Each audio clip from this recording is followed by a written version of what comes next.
4 years ago, I made a video explaining how to get 3 stars with every Polytopia tribe, but unfortunately that video is now mostly outdated. So today I'll be walking you guys through a new strategy to get 3 stars with every Polytopia tribe. Let's start by talking about the actual criteria you need to meet in order to get 3 stars. The game is going to grade you on 4 statistics: speed skills, battle skills, tribes destroyed, and difficulty rating. Speed skills is the number of turns you have to win the game. This number is 10 times the number of bots you select in your game. Battle skills is the number of units that you kill compared to the number of your units that are killed. For the sake of this tutorial, you need to play super safe and make sure that none of your units die. Tribes destroyed is simply the number of tribes you've defeated divided by the overall number of tribes in the game. You'll have to make sure the bots don't kill each other in your game. Finally, difficulty rating is just the difficulty you set the AI to. So what's the easiest way to get 3 stars while meeting all of this criteria? Well, let me show you. Go ahead and start a new domination game. On the select tribe screen, disable every tribe except for Luxador, Imo, and the tribe you're playing. We want to force the AI to use a tribe that's weak in the early game. That way we can easily defeat it. If you haven't bought Luxador or Imo, you can just leave all the tribes enabled. This strategy will still work fine. Next, select 2 bots and set the AI difficulty to crazy. Capital generation has changed a lot over the years. Most notably, capitals are now separated over larger distances. It can be difficult to destroy 1 tribe in only 10 turns, but it's much easier to destroy 2 tribes in 20 turns. Go ahead and start the game. This next part is quite tedious. You need to reset your spawn until you get a map with a minimal amount of water. Ideally, both you and the 2 crazy bots will spawn together on the same landmass. This will ensure you have plenty of time to defeat them, as water can slow you down a lot. Now that you've got a good spawn, it's time to win the game. This is where things can get difficult. You have to defeat both of the crazy bots without losing any of your own units.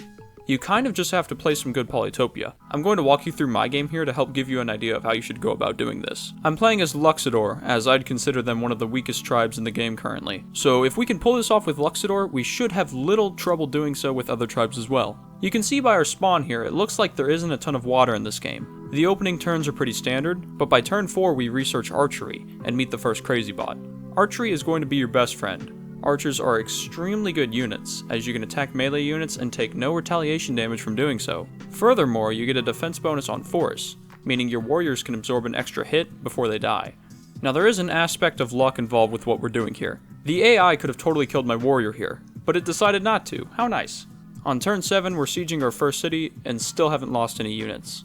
I made the decision here to research riding. Riding is another nice tech because when combined with roads, riders can move 4 tiles. This allows you to apply pressure on a ton of different cities at once.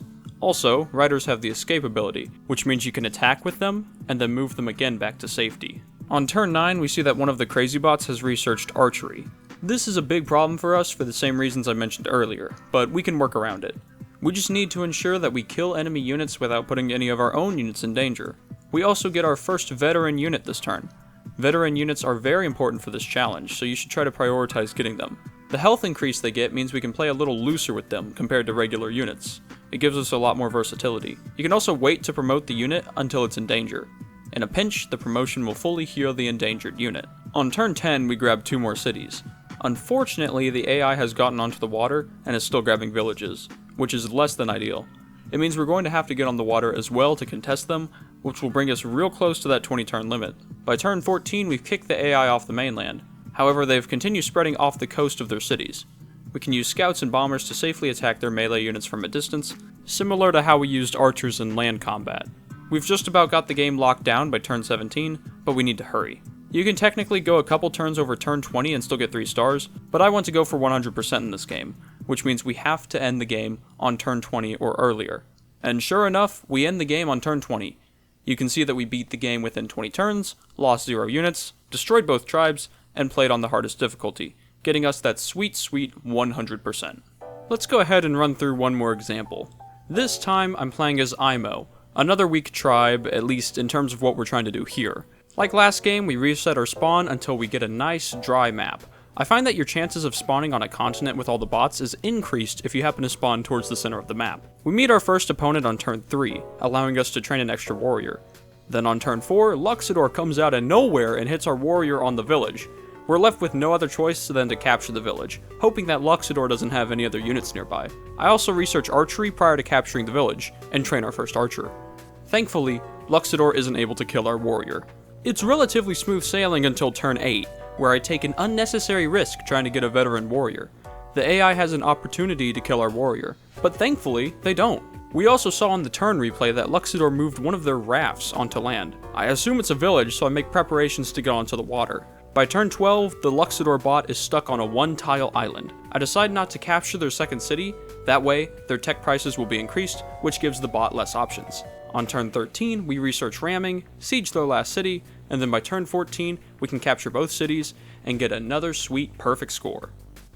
Alright, I want to do an example with the free tribes here, just to show you that this strategy will also work if you haven't bought any tribes. I'm playing as Chin-Chi as I feel they have the weakest early game compared to other free tribes. This would definitely be easier with Barter or Imperius. We take hunting as our first tech because it gets us closer to archery, and if our first explorer finds a lighthouse, we can upgrade our capital. Sure enough, our explorer is nice to us in this game. We get archery and 2 archers on turn 5, so far so good. Unfortunately, on turn 7, the barter bot gets mathematics and a catapult in one of their back cities, making things way more tricky for us. We'll have to siege their capital with a veteran warrior. We do go for a siege on Barter's capital on turn 8, because the catapult isn't at range at this point. We also have to unsiege Romaji's city because part of the stipulation for getting 3 stars is that we have to destroy both tribes. We can't let the bots kill each other. Unfortunately, Barter had some warriors I forgot about, which means we do have to move off of their capital, or else their catapult will kill my warrior. Now on turn 10, we managed to siege Barter's capital with a veteran warrior like we planned, and this plan works out perfectly. I take a risk though by actually capturing the capital, hoping the catapult will just hit some other unit. Unfortunately, it kills our warrior that sieged the city. We're still in contention for 3 stars at this point though, so I play the game out. By turn 14, you might be wondering why I'm not just ending the game here. It's because it's actually possible for us to get a 100% game even if we lose a unit. Because of the way your final percentage is calculated and rounded, you can end with your battle skills at 98% and the game will average out your final percentage to 100. So I'm just farming kills until we need to end the game at turn 20. At this point, we siege and capture the city. Unfortunately though, I didn't farm enough kills, so we ended the game with a measly 99%, but it's still 3 stars. Now as a thanks for making it this far into the video, here's a quick tip. If you have a vulnerable unit that you're afraid will die, you can research Free Spirit and disband the unit. Disbanding the unit will not count as the unit dying, so you get no penalty from doing it. Pretty neat, right? Just make sure that you don't move the unit before disbanding it, as the game doesn't allow that. Hopefully this guide helped you out. If it did, be sure to hit the like button down below, and subscribe for more educational Polytopia videos.